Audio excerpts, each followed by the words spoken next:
series of unfortunate events, bad luck or murder. Today we're going to be talking about the case of the death row granny Margie Velma Barfield.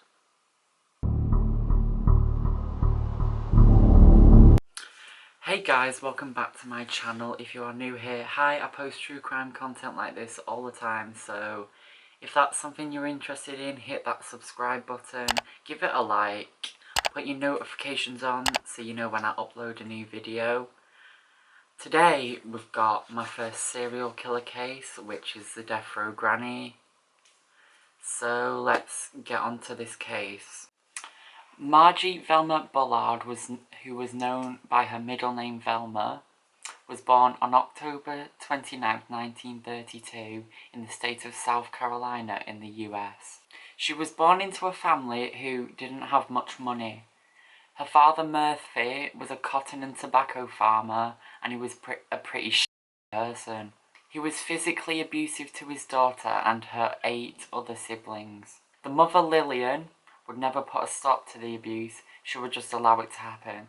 So I'm guessing that she was also being abused by her husband, and she just didn't intervene because she was afraid. Velma was not aware that her family was poor until she was in school. She would compare herself to others, she would compare herself to her classmates, like their shoes, their clothes, and she just didn't realise that it wasn't normal, I guess, to wear the same clothes every day and have holes in them and the kids, because kids are mean, would make sure to remind her that she was poor and would make fun of her for it. She wasn't able to buy new clothes, so she started stealing money to be able to buy herself some new clothes. She would look through her father Murphy's work pants and to look for money, and if she found some, she would take it. She also stole $80 from a neighbour. This neighbour saw her, confronted her, and then told Murphy. Velma never stole money after this because, as punishment, she was subjected to a beating. In high school, Velma met a guy named Thomas Burke, and they began dating. At the age of 17, they dropped out of high school, and they decided to start their lives by getting married. In 1951, their first son Ronald Burke was born. And then in 1954, their daughter Kim was born. She was a good mother to her kids, and she would attend any events held by the school, and she was really there for her kids. She was trying to be the parent that she had never had. Velma was working for a textile manufacturing company, and in 1964, she had some medical complications and had to get a hysterectomy. This surgery caused her to have bouts of depression and severe back pain. She was prescribed painkillers for her back pain, which she ended up abusing. In 1965, a year after her surgery, her husband, Thomas, got into a severe car crash which left him with migraines. To help him cope with these migraines, Thomas turned to drugs and alcohol, which together is not a good combination. This led to fighting in the marriage, which made the marriage break down. Thomas is a heavy drinker and abusing his medication, and at this point, Velma is also abusing her medication. In April 1969, an argument had happened, and Velma decided that this was it for her, and she packed a bag and she took her kids. Thomas would usually drink until he passed out, so this is what he did after the argument. Velma had gone to stay at her parents' house while Thomas was in the family home alone. That night, while Thomas was unconscious from drinking, the house suddenly caught fire and he ended up dying. The fire had only happened in the room which Thomas was in, so it's thought that the fire had only happened in the room that Thomas was in, so it's thought that he'd either knocked something over or he'd just left something lit and just it caught fire. Velma had been informed about the house fire and about her husband's death. She was obviously upset, but because the fire had only been in one room, the house was in pretty decent condition, so Velma and her 2 kids moved back into the home. A few months later, the house managed to catch fire again, but this time the house was burnt to the ground. Luckily for Miss Velma, she had had the house insured after the first fire. Again, Velma and her 2 children moved back into Velma's mother's house until they received their insurance money. A year after Thomas's death, Velma had started dating a new man, and his name was Jennings Barfield. They had met at a church group that they both attended, and they started dating, and then after some time, they got married, and then Velma decided to move in with him. Jennings Barfield was 16 years older than Velma. He was quite sick. He had diabetes, heart disease, and emphysema. Jennings and Velma would argue a lot because at this point, Velma was still abusing her medication, and I'm guessing her husband didn't like that. And so their fighting was so bad that they even considered getting a divorce. In 1971, Velma's bad luck returned as her new husband, Jennings Barfield, died from heart complications. She decides that she and her children would continue to live in the home that she once shared with Jennings. At the age of 39, Velma was now a double widow. She had also sent her son, Ronald, off to join the military, and shortly after this she found out that her father had been diagnosed with lung cancer.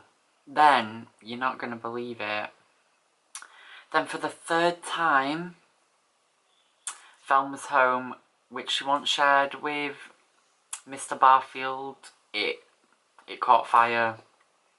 So again, she moved back in with her parents, but within less than a week of Velma moving back in, her father, Murphy, died. So at this point, Velma is living with her mother, Lillian. Now Lillian and Velma did not get on, because Lillian hated that her daughter was addicted to medication, and she just didn't like the person that Velma had become. In the summer of 1974, Lillian had to go to the hospital for severe stomach pains and illness. The doctors couldn't figure out what her illness was, and they just ran some tests. At this point, Velma had started dating again. They had had plans to move in together, but I'm sure you can see it. This guy died, and he died in a car accident. It really seems like Velma has some bad luck. Anyways, Lillian had been discharged from the hospital, but in December 1967... Lillian had been discharged from the hospital, but in December of 1974, her illness came back. 2 hours after being in the hospital, you guessed it, she died. Doctors were unable to diagnose Lillian's illness, and no autopsy was performed at that time. Velma Barfield was arrested shortly after her mother's death for writing bad checks in her second husband, Jennings Barfield's name. When the police arrested her, she had a mental breakdown. Which, interesting that she's not had a mental breakdown from all these people dying, but she's had a mental breakdown because she's been arrested. Bit dramatic, girl. If I was her, I would have had one already, not at the moment I'm being arrested. She was taken to a mental hospital for treatment, and then once she was deemed okay, she was transferred to jail.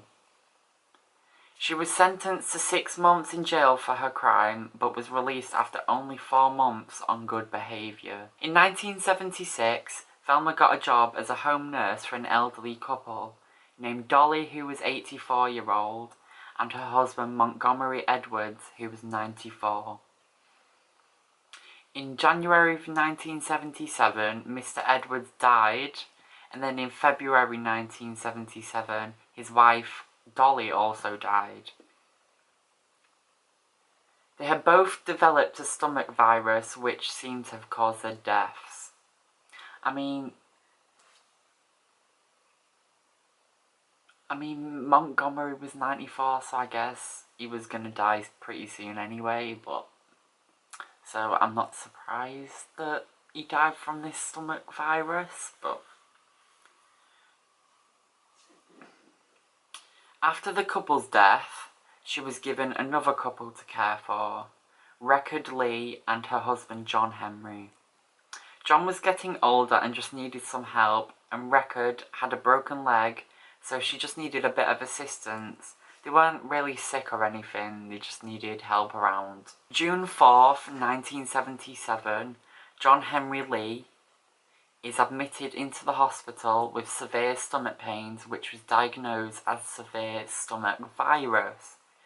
And John ends up dying after this visit to the hospital. So, friends and people around Velma just thought that she was a very, very unlucky lady.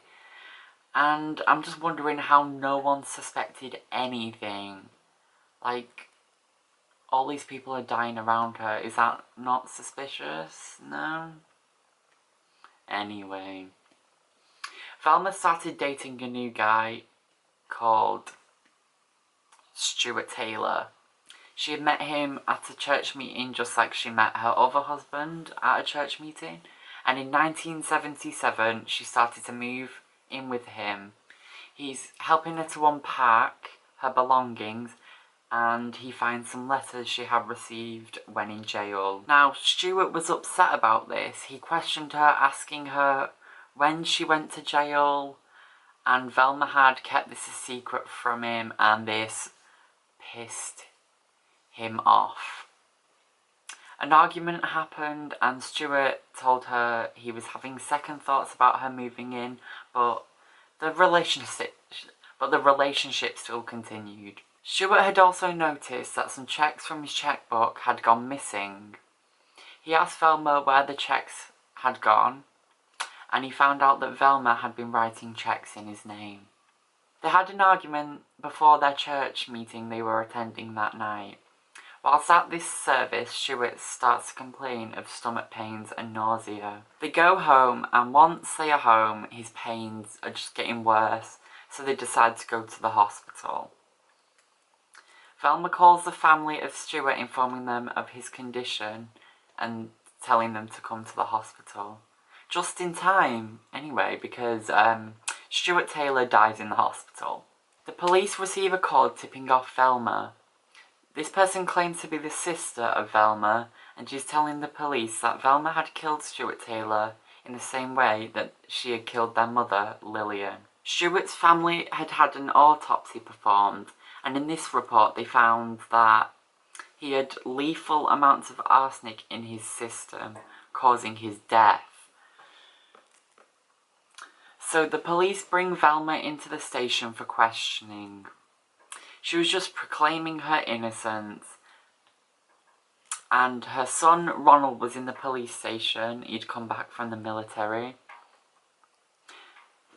during this questioning. The police were asking her if she was involved, and she says no. But when her son Ronald is like, "Mom, did you have anything to do with this?" She felt like she couldn't lie to him, so this is when Velma confesses to the murder of Stuart Taylor. She claimed she didn't mean to kill him and that she only wanted to make him sick. She was taken to the psychiatric unit inside of the prison because she was threatening to take her own life. After a while, she realised that this was her life now, in prison. She started to look to God and claim that she was a new person. On November 23rd, 1978, her trial began. She was on trial for the first-degree murder of Stuart Taylor. She then confesses to poisoning her mother Lillian and the elderly couple Dolly and Montgomery. She stands by the fact that her first husband Thomas died, that was just an accident, and that she had nothing to do with it. November 30th, 1978, Margie Velma Belfield was found guilty of first-degree murder and was sentenced to death. She was taken to the correctional facility for women in North Carolina and lived on death row. Her execution date was February 3rd, 1979, but this was postponed. The women in the prison would call Velma Mommy. Ew. The women in prison called Velma Mama Margie, as she was quite a bit older than everyone else, and she was a mentor. I don't know, a mentor to the younger prisoners, which serial killer being a mentor, I don't think so. On November 1st, 1984, Velma wrote letters to her victims' family apologising and asking for forgiveness. Velma's last meal was 2 bottles of Coca-Cola. Her last meal was 2 bottles of Coca-Cola and a bag of cheese doodles. On November 2nd, 1984, Margie Velma Barfield was executed by lethal injection at the age of 52. It's said to have been a calm and peaceful death. Velma was the first woman to be executed in the US since 1962. The letters she wrote that she sent to the family of the victims, their families refused to accept her apology. She was requested to be buried next to her first husband, Thomas Burke. So that is the story of the death row granny, Margie Velma Barfield. If you've enjoyed this video, give it a like. That's greatly appreciated. Subscribe, put my notifications on. You can follow my socials, which are going to be on the end screen. There'll be 2 more videos on the end screen as well, so if you want to see more. I have a case request form down below, so if there's any cases you want me to cover, that's in the description. I have my podcast, which is down there. Still got 1 episode, but I will post on it eventually. I might even turn this into a podcast, this episode. But yeah, I will see you soon for another true crime case like this one.